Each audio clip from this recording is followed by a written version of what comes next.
Coverage now on the former North Dakota lawmaker accused of sexually abusing children. Tomorrow morning, we will learn how much time Ray Holmberg will spend in prison, and you may be surprised at just what the defense is asking. Valley News Team's Bobby Fallett joined us now live in studio with more on these bombshell suggestions. Bobby.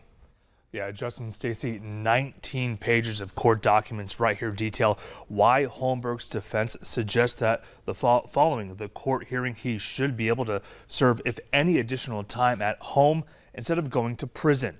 At this point, Holmberg has been in custody for 145 days. According to court documents, both sides agree that Holmberg's range of time served should be anywhere from 37 to 46 months. However, one note that the defense is leaning hard on is Holmberg's age and physical condition warrant what they call a downward departure from that sentencing.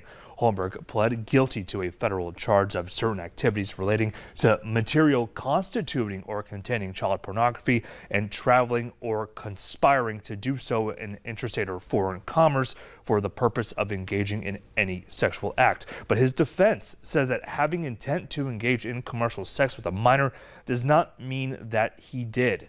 According to the court documents, he is also accused of soliciting teens attending Central High School and UND in exchange for money or hockey tickets. Now, Justin, Stacy, I will be there in the federal courtroom tomorrow morning to learn what this sentencing will be. Holmberg is scheduled to be in court at 9:30. Make sure that you have the VNL News app to be the first to know when the sentencing is handed down.